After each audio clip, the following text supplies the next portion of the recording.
Okay, so today we're diving into this really fascinating manuscript. It's exploring an author's journey, grappling with her own creations as they sort of gain agency. You've got magical realms, personal growth. It's quite a mix. Yeah, a lot going on. And I think the first thing that really jumps out is how the narrative voice sometimes blurs the lines, between the author, the characters, even an omniscient narrator sometimes.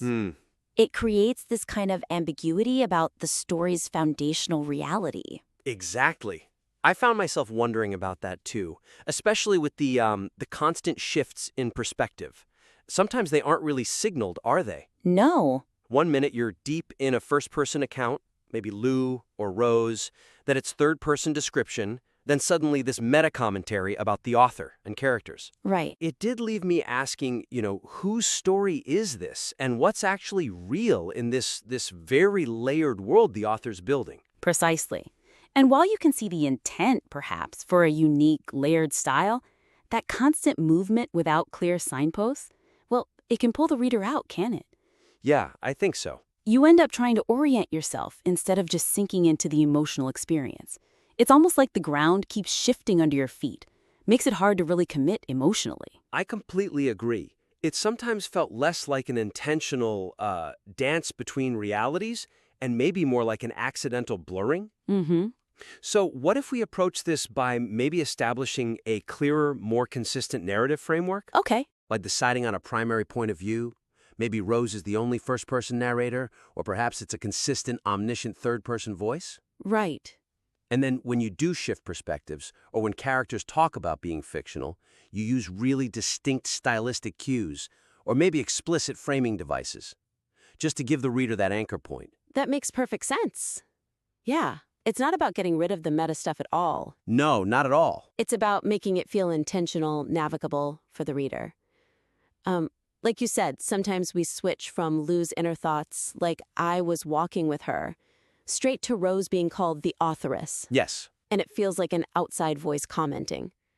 What if instead, Rose's author interactions were consistently framed as, say, dialogue she's having with her characters? Ah, okay. That way you still get those powerful meta-discussions, but you maintain a more stable primary viewpoint. It just respects the reader's need for, a home base in the story. Exactly. Or think about those moments with Paula Becker or Salome, discussing their own fictionality. Very powerful moments. Incredibly potent, yeah. But sometimes they feel like they break the fourth wall without quite enough preparation. A bit sudden? Maybe. So could those discussions be more explicitly presented within that consistent narrative frame we talked about? Imagine Rose, from her established POV, interacting with her characters, who are then grappling with their existence. Okay, I see. It's still meta, but it's grounded. The reader always knows who's speaking and which reality they're in at that moment. And if a key goal is showing Rose's evolving self-awareness as an author? Which it seems to be. Right. Then the narration about Rose needs to consistently frame that journey. Maybe her internal monologues could more clearly differentiate between her personal life and her author role. How so? Maybe almost like an internal author's note thought bubble, or just a distinct narrative tone for those reflections that really sets them apart. Interesting. These are just ideas, of course, not the only ways to do it. But they offer concrete paths towards greater clarity. It lets the reader fully appreciate the complexity you're building, Right. It empowers the reader to navigate the world, rather than leaving them feeling adrift. Exactly. So that consistent anchor point is key for immersion. But another aspect that affects immersion, and maybe the emotional connection too, is how the story handles its really big events. Okay. I found some pivotal moments just fly by, almost breathlessly fast, and maybe not always in a good way. Ah, the pacing. Yeah. The narrative moves at such a clip through major events that it often seems to sacrifice opportunities for, deep emotional processing and character development, too. I absolutely agree with that. When I hit those really big moments, like Lou's werewolf reveal in Chapter 8, or Alina's rescue in 27, or even those profound existential revelations from Paula Becker and Lottie in Chapter 38, they're presented with incredible speed. They really are. It felt like we moved on almost before the gravity could fully settle. These huge moments often get summarized, rather than really explored deeply. Yeah. And I wonder if that speed might actually be holding back some of the emotional punch. It risks stopping the reader from fully experiencing the impact, the psychological weight on the characters. Precisely. That's exactly where I felt the story might be missing an opportunity. By moving so quickly, it sort of unintentionally creates this distance between the reader and the character's deepest experiences. Right. We're told what happens, we get the plot points, sure, but the emotional kind of aftershocks are often glossed over. Mm-hmm. And that brevity, even though it keeps the plot moving, it can leave the reader feeling a bit detached from the very things that should make the characters resonate. The power's in the feeling, right? And if we don't give space to feel it, The power diminishes. Yeah. I see that. And I suppose there's a balance, isn't there? You don't want the plot to drag either. true. Is there a way to give these moments their due without losing that forward momentum entirely? Well, my thought is maybe allowing key moments to just breathe, dedicating more space to character reactions, their internal thoughts, the emotional fallout. Okay. It's about showing, not just telling, the emotional depth. It doesn't mean slowing the whole story down necessarily, but choosing strategically where to linger. That's a great point. Strategic lingering. Take Chapter 8, like we mentioned, when Rose finds out Lou's a werewolf. Yeah, Her reaction is almost immediately followed by the thought that Lou might have protected her. right. It's very quick. Imagine expanding on that initial shock first. The fear, the confusion, and then the dawning realization that love might be overriding the fear. Really lean into her internal conflict, that emotional journey of reconciling these two huge aspects of Lucy. What does it feel like? That internal wrestling could be incredibly powerful before you move to the next plot beat. And building on that, the rescue of Ilelina in Chapter 27, it's a very fast-paced action sequence. Thrilling, absolutely. Yeah, it is. But after the danger's over, could we spend more time on Ilelina's trauma, Rose's relief, maybe the group reflecting on what they just did, the morality of the break-in? Instead of jumping straight to the exposition about Daisy or other plot points. Exactly. Just a deliberate pause for that emotional processing. Letting the characters really feel what happened could deepen the scene so much. Letting the dust settle, literally and emotionally. Certainly. And Chapter 38, with Paula Becker and Lottie finding out they're fictional, I mean, that's emotionally charged to the core. Absolutely huge. So instead of quickly moving to talk about money or practicalities, the narrative could dive deeper into their initial sense of unreality. What does that even mean, to discover your whole life was a story? The sheer existential weight of it. Right. Their grief for lost lives, the slow, complex adjustment to a new reality, what it means for their identity. These are massive, almost philosophical questions. If you give them room, they could be incredibly potent for the reader. It's always a tough balance for a writer, isn't it? Making sure those heavy moments land without just bogging everything down. Definitely. But the reward in reader connection can be immense. And again, these are just a few examples of how it could be done. Okay, shifting gears slightly then. Another area I wanted to explore was the story's tone, and specifically how it evolves over time. Ah, yes. The narrative shows a really significant tonal shift, a thematic evolution, which is great. But sometimes the transition feels, well, a bit abrupt. Mm-hmm. Leaving some of the earlier, maybe more problematic elements feeling underexplored or even dissonant with the later character growth. I completely agree on that. My mind immediately went to the early chapters, particularly the character of Juliet and the repeated, quite frankly, disturbing use of the word ravish. Yes, that word stood out. And while Rose, the author character, clearly develops a much more nuanced understanding later on about consent, agency, relationships, she actively empowers characters. Which is a strong arc for her. Absolutely. But those early tonal issues aren't always fully reconciled or addressed within the narrative itself, and that can create a jarring experience for the reader. It almost feels like two different stories, tonally speaking. So the weakness then is really in that jarring effect. The contrast between Rose's, commendable stated growth and the lingering presence or the unresolved nature of that earlier problematic language. It can feel, like you said, a bit unearned in the narrative arc itself. Right. The reader sees the evolution, which is powerful, but the path from that initial tone to the more enlightened one isn't always smoothly integrated into the story's own self-awareness. It leaves those earlier choices just kind of hanging there. Without the story itself really reflecting on them enough. Yeah. I wonder if maybe integrating the author character's growth more explicitly could help bridge that gap. How do you mean? Like using her reflections to actually comment on or even critique her earlier narrative choices. That could create a kind of meta-narrative arc where Rose, the author character, is actively learning and refining her ethical and artistic approach as she goes. Okay. It would make the tonal evolution feel much more earned, more deliberate, showing her journey not just in how she writes going forward, but in how she views what she's already written. Precisely. That makes a lot of sense. For instance, when Rose works to reform Damon in Chapter 5 or liberate Salome in Chapter 9, she does critique her past naive self. She does. So we could expand those moments.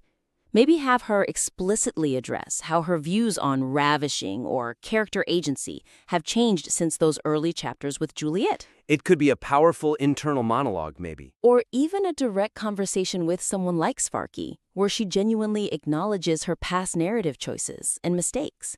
It's about owning that journey within the story. Yeah, building on that. The conversation with Sparky about gratuitous nudity and the male gaze in Chapter 35, that's an excellent example of self-critique already in there. It really works, doesn't it? It does, because Rose engages directly with the implications of her choices as an author.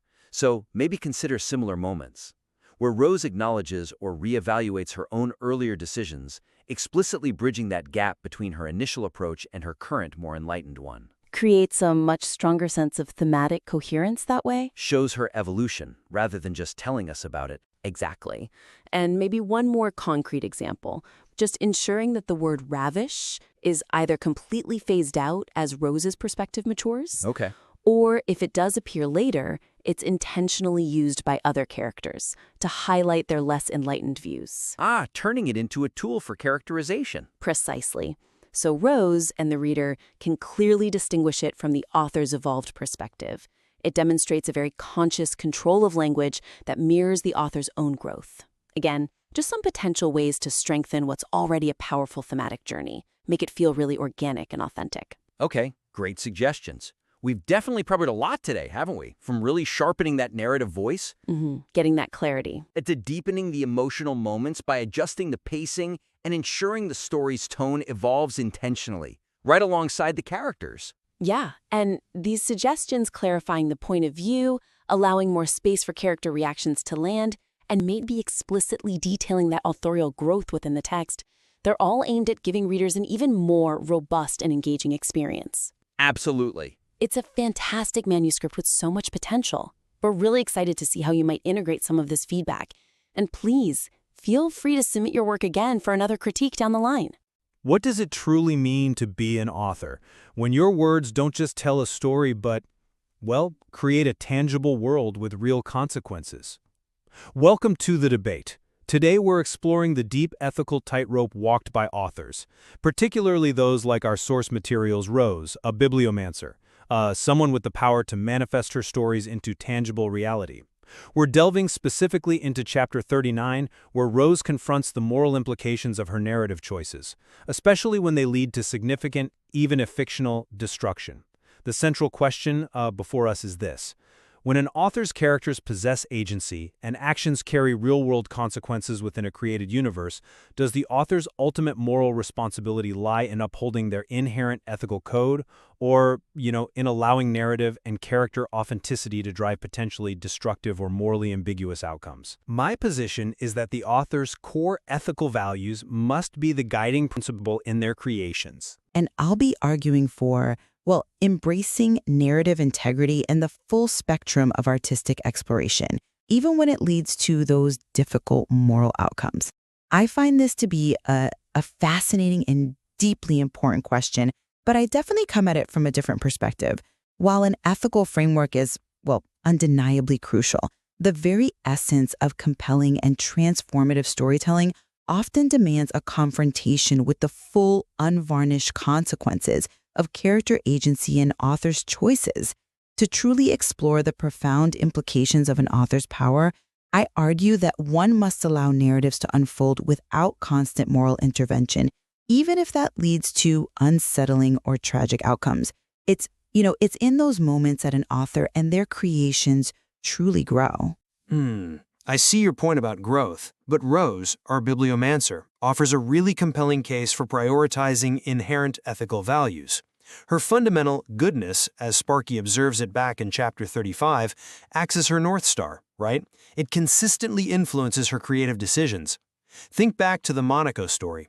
Rose explicitly declared that killing was off the table, and she actively ensured a resolution where Sofina received both a solid gold heart, her desired material comfort, and the red beating heart of Scarlet's love, a true emotional connection. Right. The one he actually saw happening differently first. Exactly. This was a deliberate subversion of a tragic ending Sparky had initially envisioned. Furthermore, her profound reflection in chapter 39 on the tragedy of the chip, the relational decay and emotional damage it caused, rather than merely the destruction of a starship, truly underscores her deep concern for the moral and relational consequences of her creations. This commitment to ethical boundaries, even when a narrative could be pushed to darker extremes, it sort of defines her approach. It suggests that a truly powerful bibliomancer must temper their immense power with a clear sense of goodness. It's about building a world that reflects a deeper truth, not just any truth. Okay, I appreciate that interpretation of Rose's intentions, her focus on the relational aspect, even in the sci-fi story. But I'm afraid I don't fully agree with the idea that prioritizing goodness over narrative integrity is always the most beneficial path for an author, especially for someone with Rose's power. Actually, I find it can be artistically limiting and potentially even, disingenuous to the very essence of profound storytelling. Sparky, her mentor, isn't just idly observing. He's actively challenging Rose. Remember, in chapter 35, he expressly tasks her with writing a science fiction tragedy precisely to push her, believing it's essential for her growth into the most powerful bibliomancer. He critiques her earlier subversion of tragedy, where he, quote, saw Sophia carving Scarlet's heart from her body. But Rose, as you mentioned, pivoted away from that darker path. Yes, she did. But this latest story, the one in chapter 39, it results in the destruction of a starship, 2,100 deaths, and 3 sentient computers. A stark outcome that directly prompts Sparky to question her goodness. Now, I don't see this as a failure on Rose's part, but maybe a crucial step. It demonstrates that true artistic and personal development often requires confronting the full, unvarnished consequences of character agency and authorial choices, even if those consequences are destructive or morally complex. To shy away from such outcomes, as Rose often attempts, is to, dilute the narrative's truth, and, in the long run, hinder the author's capacity to explore the profound implications of their own power. Sparky wants her to grapple with that, not simply avoid it. I see why you emphasize Sparky's challenge and the necessity of growth for Rose. Absolutely. But I think we need to carefully define goodness in this context. Rose's goodness isn't about simply avoiding all hardship or, whitewashing her narratives. It's demonstrated by her clear discomfort with purely destructive outcomes and her proactive efforts to ensure character well-being and dignity, even amidst difficult circumstances. Consider her firm insistence back in chapter 30 that Scarlet's exotic dance be an illusion designed to arouse, nothing more, got it? Rather than allowing actual groping. That's a profound ethical constraint guiding her artistic vision, actively protecting her character's autonomy. That's a fair example of boundary setting, yes. And we see this again in chapter 39, with her choice to depict a scene involving, quote, gratuitous nudity, not as exploitative, but as her character contemplating her naked, aging body and finding it wanting. This avoids the male gaze, focusing instead on a vulnerable, authentic moment of self-reflection and internal conflict.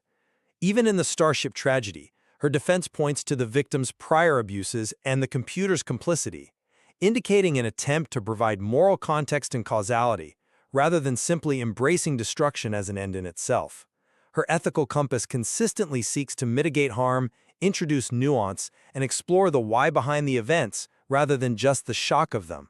This is goodness in action, not just in sentiment. That's a compelling argument for Rose's personal ethical framework.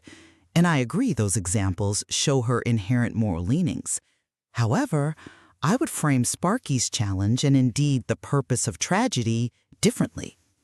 Sparky's direct questioning of Rose's goodness after the mass casualties in the sci-fi story squarely asks whether her current ethical framework fully accounts for the scale of impact her power can truly have. I mean, is it truly good to craft a narrative that, even with justifications about prior abuses or complicity, leads to such widespread destruction and loss of thousands of lives? Sparky emphasizes that goodness is your North Star, but he also offers a stark warning, doesn't he, in Chapter 35, that an evil bibliomancer would be the ultimate evil. A terrifying thought, yes. Exactly.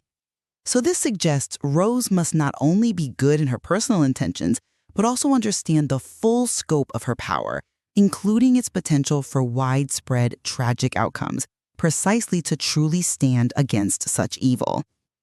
Avoiding these difficult scenarios or attempting to always contextualize them away, as she often does, may lead to an incomplete understanding of her own power and perhaps a naive approach to the profound responsibility she holds. It's about reckoning with the consequences, not just justifying them after the fact. The cost of the author's soul you might worry about could just be the cost of avoiding that necessary reckoning. But isn't Rose's immediate attempt to contextualize those deaths, to understand their moral roots, itself a profound act of goodness, as opposed to just letting destruction stand without reflection?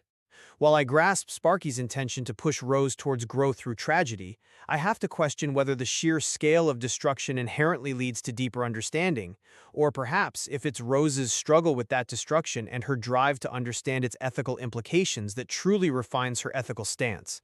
I'm just not convinced that abandoning an ethical framework for narrative freedom always leads to stronger art or a more responsible author. Rose's approach champions an artistic vision that is fundamentally ethically informed, not limited by it. She consistently adapts the narrative to fit her ethical boundaries. For instance, that point in Chapter 18 where she discusses choosing to have a character bathe off-page if they haven't verbally agreed to do a nude scene. This isn't a failure of artistic vision. It feels more like an evolution, a demonstration that creativity can be intertwined with deep ethical considerations. Okay, but is it always an evolution or sometimes a constraint? Well, her creative process shows a preference for nuanced portrayal over gratuitous content, even when challenged by Sparky. This suggests that artistic vision can and probably should evolve to incorporate deeper ethical considerations, fostering a more thoughtful and responsible form of creation. It refines the art, I think, making it more profound and resonant, rather than simply pursuing shock value or unexamined tragedy. It elevates the discussion rather than simply presenting the spectacle. I appreciate the idea of an evolving ethical artistic vision, and I certainly agree that gratuitousness rarely serves a story well. However, Sparky's consistent push for Rose to embrace tragedy and confront uncomfortable themes serves, I believe, a crucial role in challenging her artistic growth and her understanding of her own power, which for a bibliomancer is immense. He wants her to write a tragedy specifically to catapult her out of her comfort zone. That's the language in Chapter 39. Because as he argues back in Chapter 35, Shakespearean tragedies are worth reading, and if he'd never written any of them, his reputation as an author would be severely diminished. He does make that point. Right. And this isn't about shock value. It's about the profound impact of facing difficult truths. This perspective emphasizes that true artistic power often lies in the willingness to explore the full spectrum of human experience, including the dark and tragic, without self-imposed ethical restrictions that might diminish the narrative's impact or the author's capacity to address complex truths.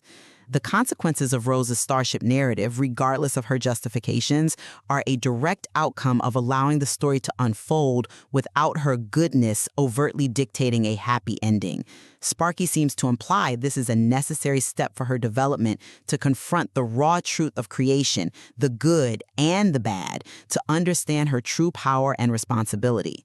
Without that, is she truly powerful or merely powerful within the confines of her comfort zone? And yet, what good is raw truth if it comes at the cost of the author's very essence? Or if it simply replicates the ugliness of the world without offering any deeper insight or tempering influence? Rose's discomfort, her struggle that we see in chapter 39, I'd argue is the insight that even in fiction, creation demands a moral compass, otherwise what are we truly creating? Her choices, like her self-reflection on her aging body, aim for authenticity in a way that is personal and profound, rather than sensational. Her goodness guides her to seek meaning and consequence beyond mere destruction, focusing on the relational and emotional fallout, even in a tragedy, rather than just the spectacle of it. This makes her work and her power more responsible and ultimately, I think, more impactful. It's about discerning what narratives serve humanity versus those that merely echo its flaws. But doesn't true impact often arise precisely from the unflinching depiction of consequence, even the destructive ones?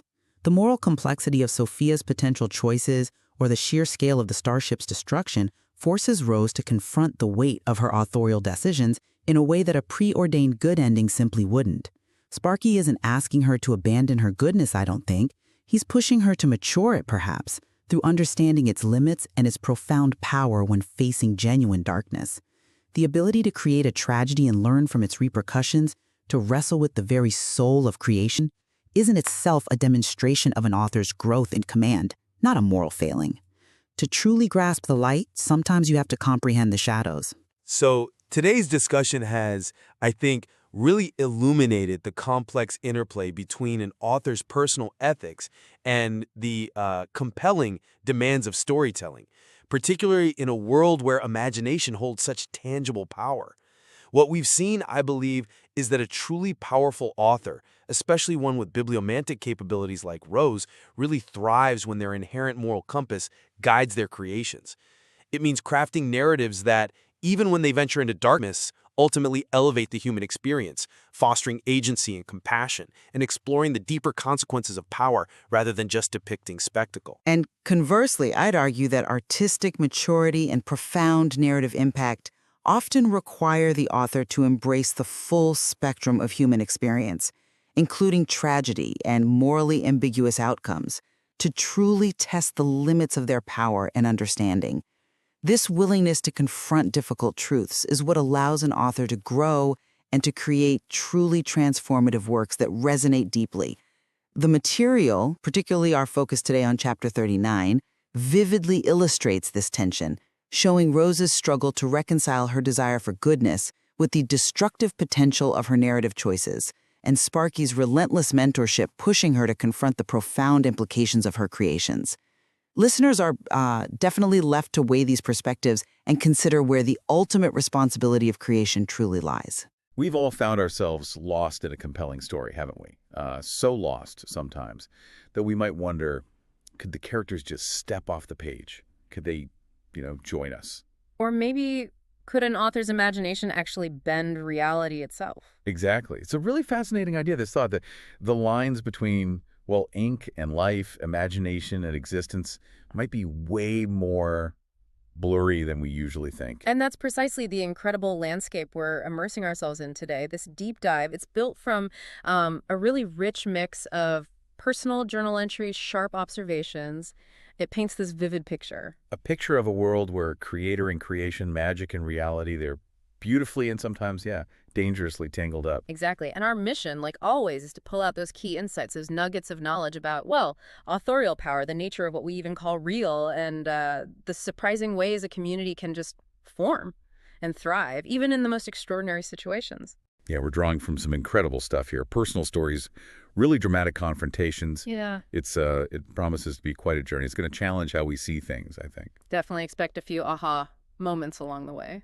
So, building on that thought, that idea of reality shifting. Yeah.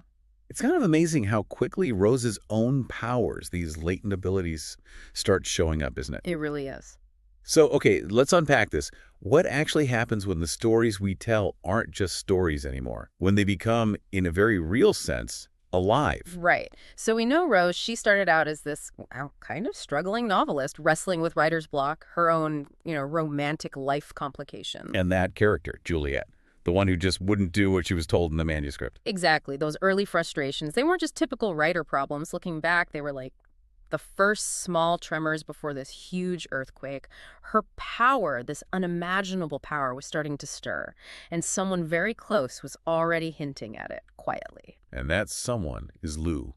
Wow, what a character right from the start. Absolutely. We see her in the journals, the observations, Mm-hmm. this incredibly strong, fiercely loyal bard.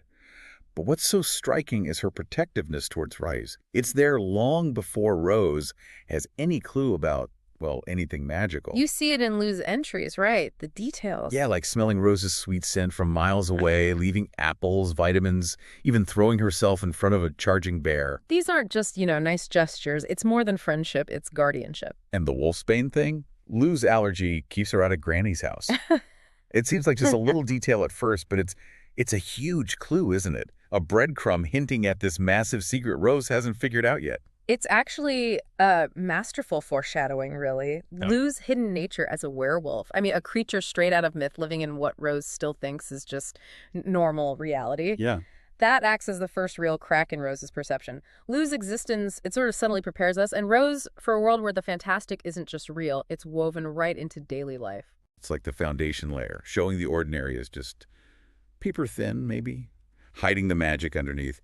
It gets Rose and us ready for this total shift in understanding. Precisely, a complete paradigm shift. And what a shift. I mean, the source material paints such a vivid, really dramatic picture of that night, the night Lu's secret comes out. Oh, yeah. Rose is worried. Lu's got this really high temperature, so she follows her out into the woods. Right, into the dark. And then she finds this massive wolf chained to a tree, just as a pack of wild wolves attacks her. Terrifying. And the chained wolf, who we realize pretty fast is Lu, transformed, saves her, takes out the alpha wolf brutally right in front of Rose. And Rose just faints from the shock, understandably. Then comes the confrontation, Lu finally admitting everything, explaining the wolfsbane allergy. It's pivotal, because even after the terror, Rose starts to see the depth of Lu's protection. And maybe, just maybe, how extraordinary her own world actually is. What's fascinating there, I think, is how Lu's reveal isn't just drama. It's like a complete reorientation of the narrative for Rose. It signals her mind starting to open, even if involuntarily, to possibilities she'd never considered. It's not just a secret identity plot twist. No, it's about the very fabric of her reality, showing its true colors, its magical texture. It kind of underscores that the magic might always be there, Just wait for something to pull back the curtain. Makes you wonder about our own reality, doesn't it? Yeah. What might be hidden just under the surface? It really does. And building on that, seeing Rose's own powers pop up so quickly, that's incredible. Which brings us to, well, the actual dawn of bibliomancy for her. Triggered by Grandmaster Brightsmark, Sparky. Sparky, what a character, this wonderfully eccentric bibliomancer who just shows up and sees it in Rose, this raw, untrained talent for messing with stories, with characters. And her first abilities are just astounding. Right, pulling characters like Juliet literally off the page, flesh and blood. And jumping into books, immersing herself in the stories. But it progresses so fast. Soon she's doing complex stuff, like the locate spell to find people, travel to for instant teleportation. It's not just learning skills, it's fundamentally changing how she interacts with everything, with narrative itself. Sparky's role here feels absolutely vital. He's not just identifying her power. No, he's mentoring her. Pushing her not just through his bibliomancy, but to really grasp its weight, its potential. He sees her as unique, doesn't he?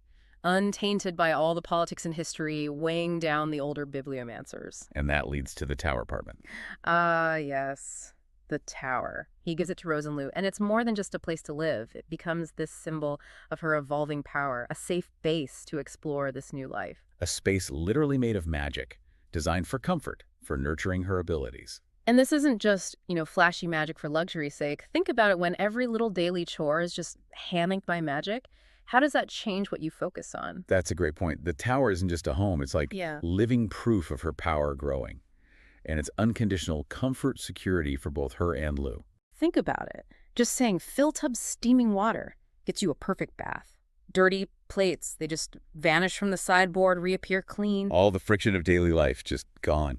For Rose, who was used to struggling with writing, with relationship stuff, This is more than just convenient, it's a sanctuary. It shifts her baseline.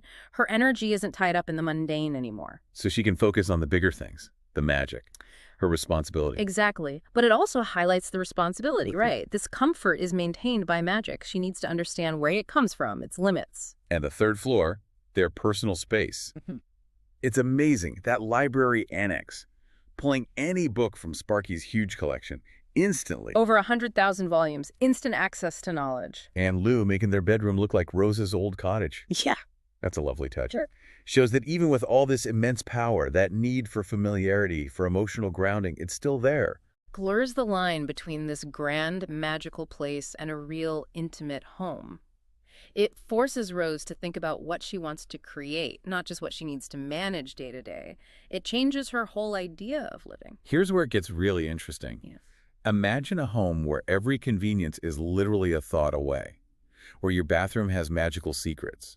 It's such a powerful metaphor for that limitless potential. But maybe also the subtle dangers of power like that. Yeah, and as Rose's power grows, so does this community around her in Wildwood. It turns into this really unique kind of hub. And right at the heart of that is Juliet, her first famously stubborn character. Her transformation is remarkable, and it's so thematic. From just being this author's difficult creation to, well, a distinct person with her own desires, her own fierce agency. It's not just character development, is it? It's like an exploration of what happens when a character says no to their story. Yeah. When they assert their own will. It raises huge questions about creation itself. Absolutely. And how does that play out? Look at her journey. Right. Her early refusing to be ravished without consent by that character Damon. That wasn't just a sassy line. It was a powerful statement, a direct challenge to the plot Rose intended. And she even critiqued Rose's writing, suggesting maybe Damon should be the protagonist if ravishing was the focus. Talk about meta-commentary from inside the story. And then her relationship with Ivy, another character who just sort of wandered in from somewhere else. That becomes this cornerstone for her self-determined life. She's not just a plot device anymore. Far from it. She finds this vital role in Wildwood, becomes the first teacher in the New Village School, starts an adult literacy program in the library. This isn't just agency, it's purpose. She's actively shaping her world.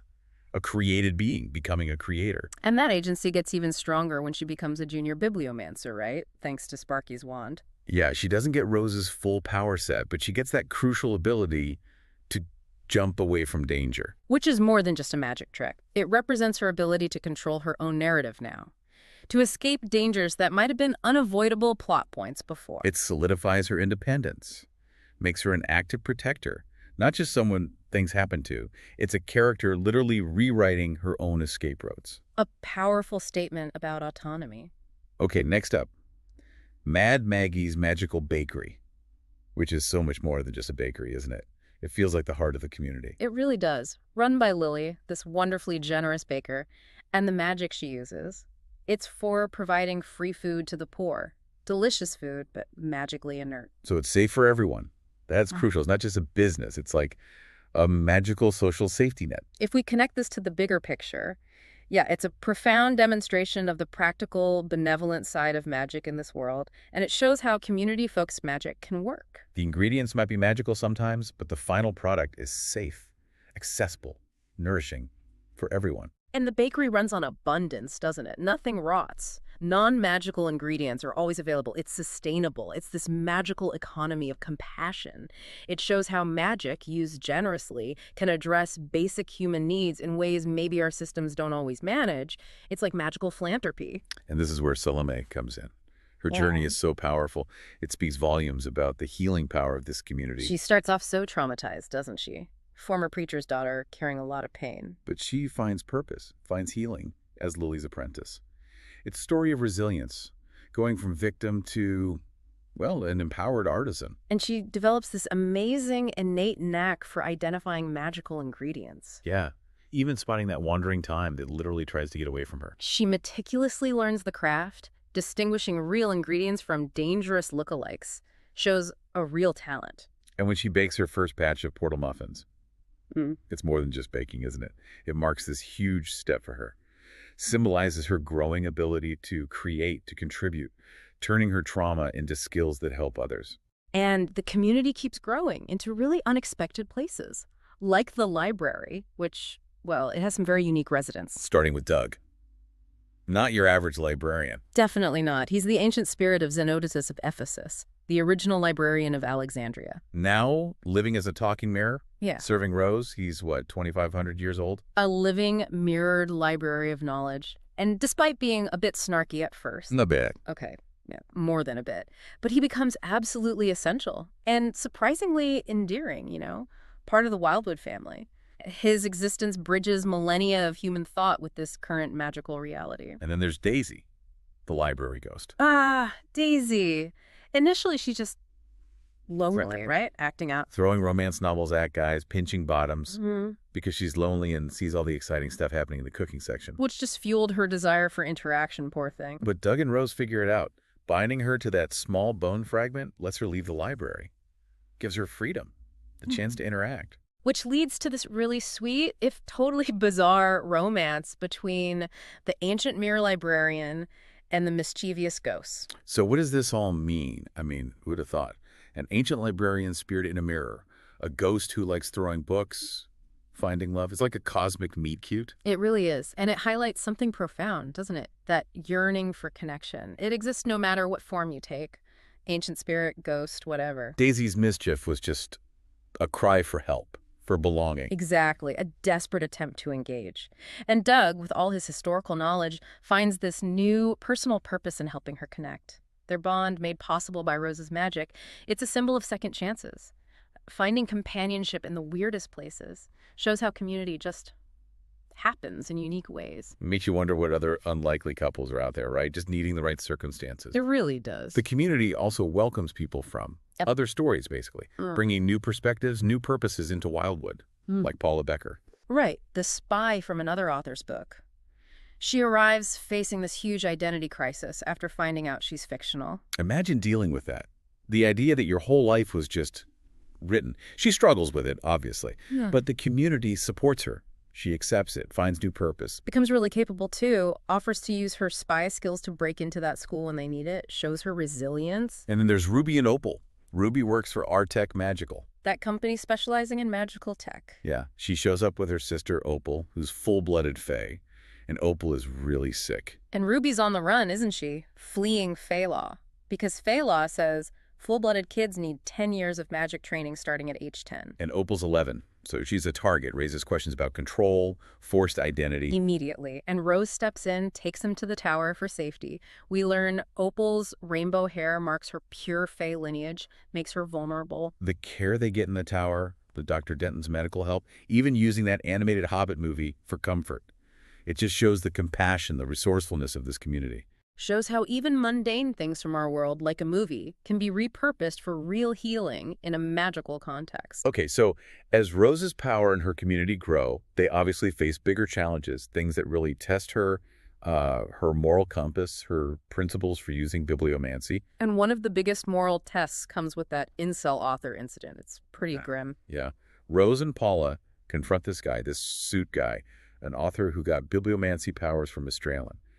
And he used them to terrorize and assault female characters in his own books, treated them like objects for his twisted fantasies. And finding his Reddit group, Incels Against Wokeness, just confirms this deeply disturbing, misogynistic mindset behind it all. The conflict is so stark, Rose has this almost impossible choice. Paula, thinking like a spy, wants to just eliminate the threat. She argues he's too dangerous to leave around. But Rose, after seeing how awful he is, his messages, she makes this really profound choice. She doesn't kill him. She strips him of his powers completely, takes away his ability to harm. And then, crucially, she plants new memories, positive ones. Rewrites his past to try and instill some empathy, some compassion, before sticking him in a peaceful, isolated copy of tranquility. It's not just punishment. It's like radical rehabilitation. Yeah. Giving him a second chance, but in a completely controlled way. Rewriting his personal story to try and redeem him rather than just get revenge. This raises an important question. Does having that kind of power, the power to punish, also mean you have a responsibility to try and redeem, or at least reshape things towards something better? Rose's actions really define her ethics here. She says it herself. Goodness is her North Star. Yeah, she wrestles with it, taking away his agency, both his power and his hurtful memories. But she concludes it was, weirdly, the kindest prison possible. Better than letting him keep hurting others. Even Sparky, her mentor, questions her at first, doesn't he? Think she's maybe too lenient? He does. Yeah. But ultimately, he sees that her inherent goodness is exactly why he thinks she can become the most powerful good bibliomancer in ages. Her choice isn't just practical, it's philosophical. It's about the power of narrative to maybe transform even the worst people. Speaking of challenges, there's always the shadow lurking, isn't there, Miss Trallin? The persistent antagonist. A banished fey bibliomancer, and we find out she's behind a lot of the trouble empowering the incel author, arranging Salome's kidnapping later on. But her motives are tangled up in something much bigger, right? Ancient fey politics. Exactly. What's truly fascinating is that Miss Strayland, she's really just a pawn in this huge cosmic game involving Titania, the Fey Queen. Ah, Titania. Sparky's big secret. His dangerous secret. Titania is hunting him relentlessly. Because he cast this powerful, illegal spell ages ago, a capital crime in the Fey world, it messed with authorial and character agency, a huge no-no in their system. And Titania wants Oberon's power, so now she sees Rose as another target. Or, maybe worse, a tool. A way to destroy Oberon's book, which holds immense power. Sparky is terrified for Rose's life if she refuses Titania. He even tells Lou to lie to Rose about the dangers in quintessence, just to keep her safe. It just shows, doesn't it? The personal fights of gods and fae can have devastating real-world consequences for humans. Even powerful ones like Rose pulls them into conflicts way beyond what they initially understood. It's this constant pressure, testing her power, her community's safety. And beyond those huge cosmic threats, the Wildwood community faces dangers closer to home. Prejudice, crime from within their own world. We see that really sharply with Salome's abduction, truly terrifying. Kidnapped by these farmers who are plotting even bigger crimes, like getting rid of the local guard. But the response is amazing. Swift, coordinated, effective. The community rallies. Daisy the ghost is invaluable, overhearing their plots in the library because, well, she's a ghost. Lou's tracking skills, thanks to her werewolf side, unmatched. Paula's lock-picking from her spy days, crucial. And Rose's quick thinking, her magic in confronting the kidnappers, it all comes together. A successful rescue showing the incredible strength of their combined skill, their bond. But that incident with Salome, it just scratches the surface, doesn't it? It reveals this deeper corruption in the town. Oh, yeah. When Burgomaster Valen's daughter, Elena, gets kidnapped later, it exposes this shocking conspiracy. The town council itself was involved. They disbanded the local guard to save money, which was orchestrated by the criminals who then preyed on the town. And a corrupt preacher involved, too. A whole web of deceit. And Dogberry, the guard who seems a bit clueless. He accidentally gives the key clue, saying the suspect smelled like horse manure, which makes Rose suspect local farmers. Then Daisy's testimony, relayed through Doug the Mirror, confirms it. And Rose uses her magic to expose them all, turns two into a toad and a weasel. Poetic justice. But importantly, she doesn't just punish. She rebuilds, starts a new school, a library, becomes the teacher, starts literacy programs. It's not just about justice. It's about laying the groundwork for a better, more informed community. Civic regeneration powered by magic. And literature itself becomes this powerful tool against prejudice, proving stories can actually change minds. That book club meeting? Yeah. Wow. Discussing Tolkien's Fellowship of the Ring. And it just falls apart because of these prejudiced comments from Nim and Eldara's conservative father, targeting anyone different. Rose is genuinely upset, angry, ends the meeting abruptly. But she doesn't just leave it there. No.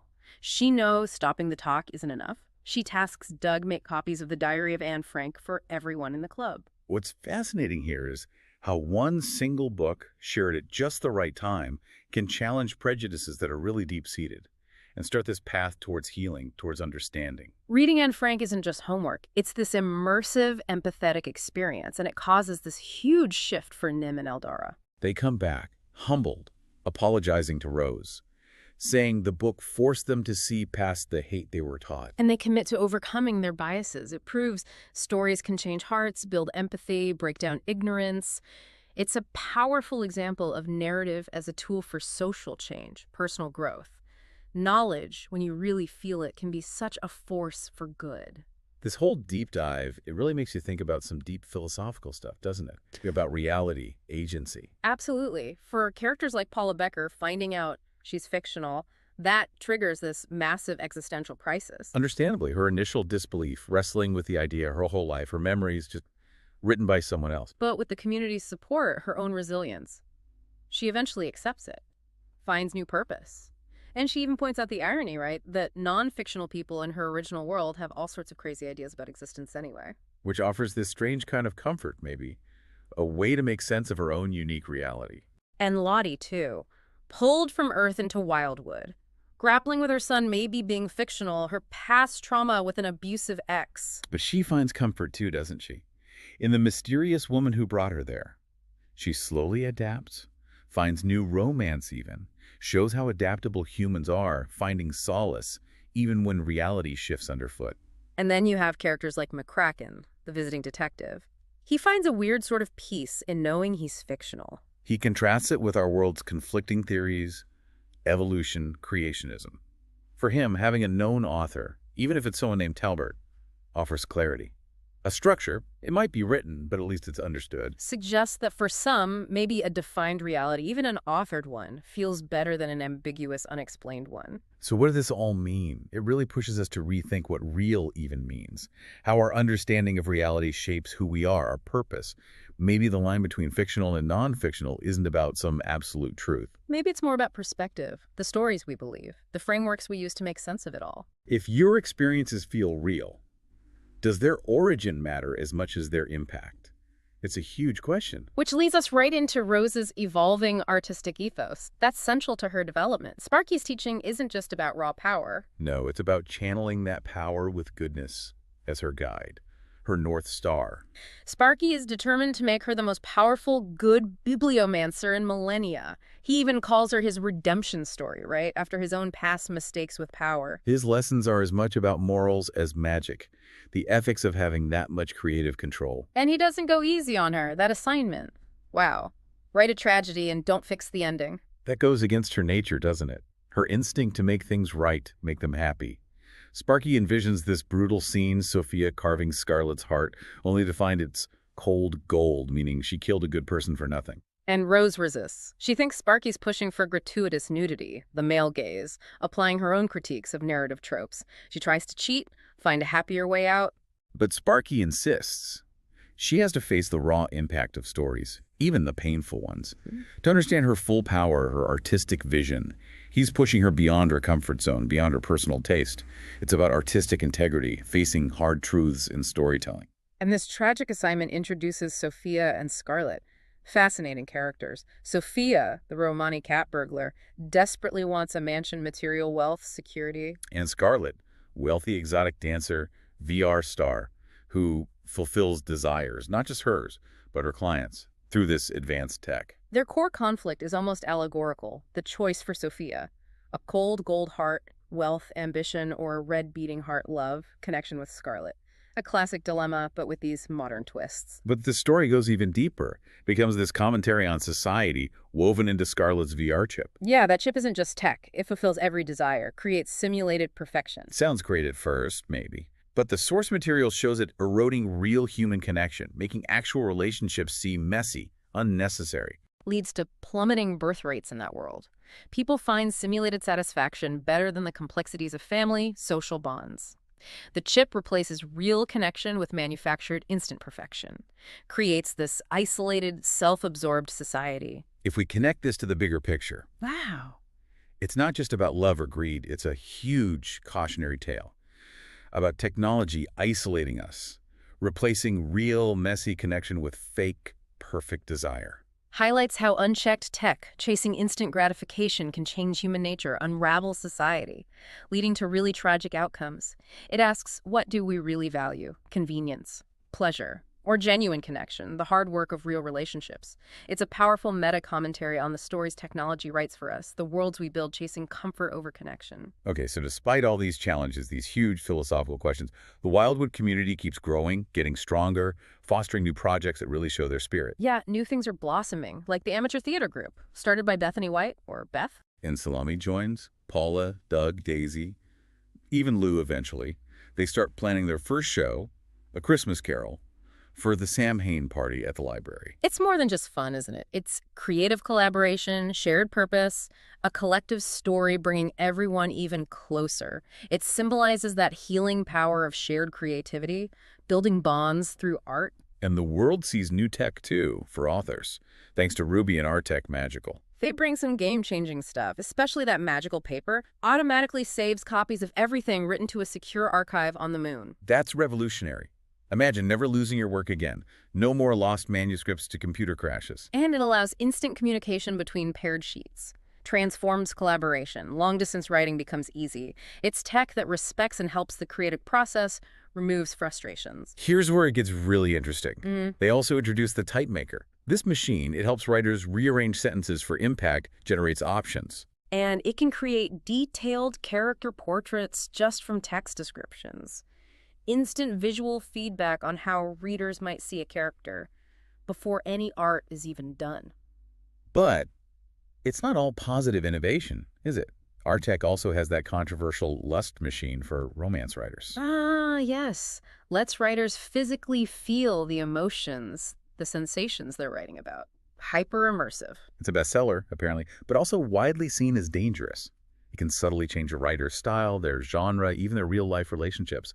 Blurs the line between creation and reality. Highlights the ethical issues, the potential dangers of that kind of immersive tech, where the boundary between writer and experience gets really thin, maybe dangerously so. But through all this, the personal connections, the bonds within the community, they just get deeper. That's the real foundation of Wildwood. Rose and Lou's love, their commitment, it keeps growing. They move into the tower, their shared adventures, the werewolf reveal, rescuing Selimo, it all just solidifies their bond. We see their relationship mature. From attraction to this deep love built on trust, support, shared purpose, facing everything together, magical or mundane. And Paula Becker and Eldara, the librarian, that blossoming romance. Paula, wrestling with being fictional, her past issues, finds real connection belonging with Eldara. Their dates, their talks about their different realities, their commitment, it's lovely, finding love and purpose in the strangest places. And Doug and Daisy, the ancient mirror librarian and the ghost. So sweet, so unusual. After Daisy gets her freedom with the bone fragment, they settle into this unique dynamic, Doug researching ways to make her new physical life better. Their partnership is just charming, shows connection can happen in so many ways, beyond conventional ideas. But Rose's journey, it's definitely not over. She's come so far, from struggling novelist to powerful bibliomancer, surrounded by this unique community she helped build. Her writing confidence grows, even with Sparky's tough assignments pushing her limits. Her understanding of her responsibility deepens with every choice. But that threat of Titania, it's still out there, looming. And the moral complexities of wielding that kind of power, they never really go away, do they? It's an ongoing story of growth, discovery, ethical navigation. But ultimately, this deep dive really shows us the immense power of storytelling itself. Absolutely. We've seen how stories can heal, like with Salome, or changing Nim and Eldara's views. They challenge us like Rose's tragic assignment, making us face hard truths. And most importantly, they connect us, forging bonds that cross lines between fiction and reality, showing shared stories can build communities from, well, almost anything. Rose's story really reminds us that our own narratives, the ones we live, the ones we create, they're always evolving, always full of surprises, new paths, and big responsibilities. Wow. What an incredible journey we've taken today. I mean, from a novelist struggling with a character to this whole magical world revealed. Extraordinary powers growing, this vibrant community forming against all odds. We've literally seen characters come to life, reality bending to an author's will, and facing these huge ethical questions about creation, responsibility, what existence even means. So what does this all mean? In a world where stories can become real, where authors can literally shape destinies, it raises a really important, maybe urgent question for all of us, doesn't it? Which is? What responsibility do we hold for the narratives we consume, the stories we create, the ideas we share? And how do those narratives, in turn, shape the worlds we inhabit, both the ones we think of as real and the ones we only dare to imagine? A truly powerful thought to ponder as you go about your day. Thank you so much for joining us on another deep dive. Keep exploring, keep asking questions, and keep an eye out for the magic, big or small, in your own lives. We'll see you next time.